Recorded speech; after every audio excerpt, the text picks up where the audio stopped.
Welcome back to the channel, everyone. It's I, the Reluctant Gringo, back again with another video. So I took a few days off, celebrate my birthday. So I'm back, and here we go with some, well, this is gaming news that I think we all kind of saw this coming. We didn't want to see it coming, but we all saw it coming with the whole Sweet Baby Ink debacle and how a certain segment of the political and social spectrum wants to control the what, how, when, and why of our entertainment. It was only a matter of time before the video game industry became front and center, not only the culture war, but it looks like a political war. The Biden administration made no bones about it. On his first day in office, President Biden directed the FBI and the Department of Justice to focus on domestic extremism. So it looks like video games have become part of that agenda. So here we go from the Daily Caller. President Joe Biden's administration is targeting Americans who play video games in an initiative to eradicate, quote, domestic violent extremism, according to a Government Accountability Office report. Now, the GAO, if you don't know, that is an organization within the federal government. It's a federal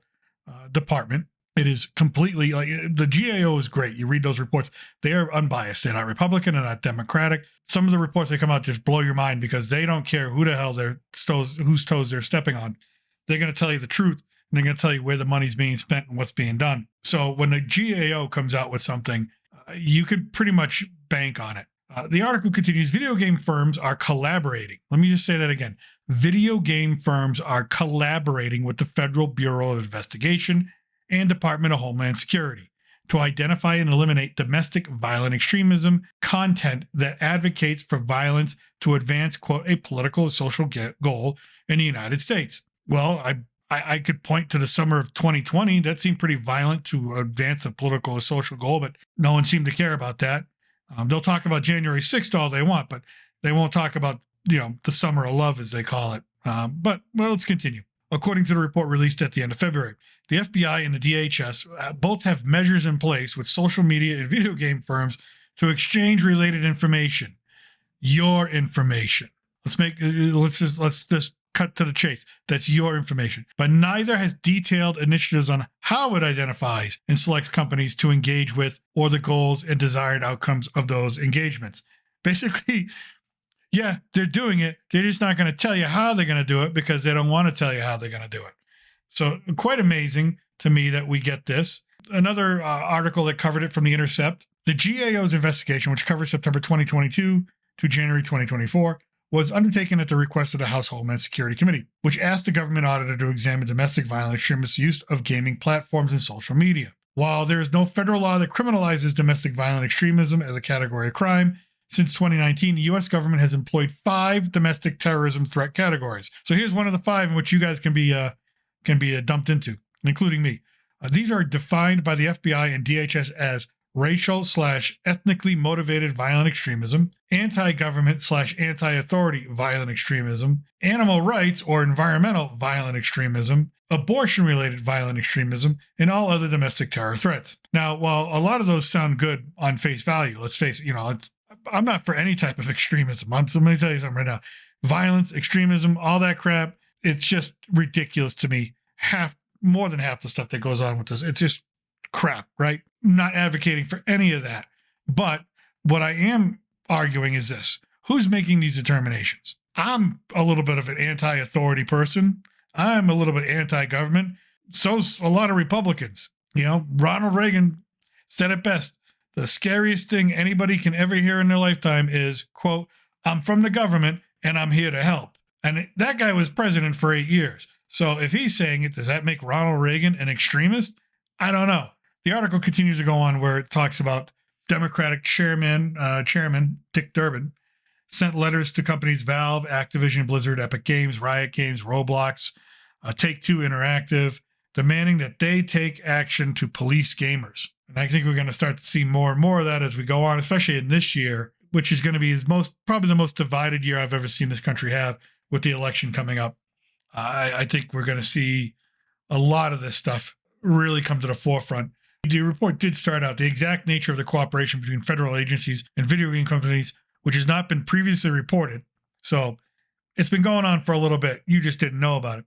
The report draws on interviews conducted with 5 gaming and social media companies, including Roblox, Discord, Reddit, and a few others that want to remain anonymous, according to this report. That's always good. So this isn't the first time. This isn't new. This isn't anything new, folks. If you didn't know, for a long, long time, since about the beginning of the Biden administration and the federal government have been auditing your financial records in more ways than what you think. We're not talking about the IRS here. We're not talking about taxes. What we're talking about is, let me just be clear. I'm not a Biden supporter, obviously. I'm not a Trump supporter either. I don't know who the hell I'm going to vote for in this election. I'm not a fan of either one. If you support either one of those guys, that's great. That's your right. That's your choice. And hell yeah, that's the way it should be.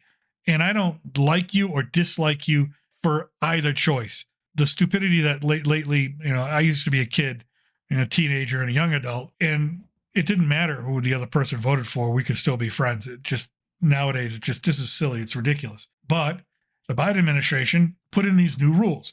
And what it did is that the federal government is now monitoring bank transactions for certain words that will then be categorized for domestic extremism, or certain purchases that will be flagged as well. And if you don't know what those are, they are MAGA, Trump, Cabela's, Bass Pro Shop, purchasing religious texts such as the Bibles or Quran, things like that. So if you do those things, and those end up in your financial records, banks are required to report that back to the Department of Justice. Now, this is not a conspiracy theory that I'm peddling. This is information that I just pulled from the Government Accountability Office and reporting made public by the House Judiciary Committee. So like it, don't like it, it's fact, and it's happening, and it's been happening. So if you're a Trump supporter, and I'll just give you this as an example. If you're a Trump supporter and you purchase a MAGA hat on his website, you're probably being listed as a potential domestic terrorist, and you're probably being investigated secretly. If you go to Bass Pro Shop, you buy a hunting rifle, and then decide you want to purchase a book about the history of the Old Testament, you're probably being investigated as a domestic terrorist. Now, again, looks like gamers are going to be under that same threat. Saw it coming, didn't want to see it coming, but they're coming for it. And that's just the nature of the world right now. We have to decide what we're going to do about it and how we're going to react, how we're going to be. But video gamers, we're being watched and we're being monitored. Everything we're doing, everything we're saying, everything we're buying. Our purchase histories, our chat histories, don't be fooled. If you don't think those are being logged and sent out, if you don't think they're being cataloged by government, you're deluding yourself. Years and years ago, Edward Snowden let us know that every text, email, and phone call you make is being recorded and saved and categorized at the NSA. Don't think it's going to be any different for this stuff. And again, it's not conspiracy theory. It's just fact. I don't deal with conspiracy theory. This is fact. This is stuff you can read off of official government reporting and government witness and testimony. So there you go. There you have it. So next time you fire up your PlayStation, your PC, your Xbox, whatever you're doing, you're not alone. You may think you're alone, but you're not alone. And with me, you'll never be alone because I'm still your reluctant gringo and from south of the border. Salute and al huevo.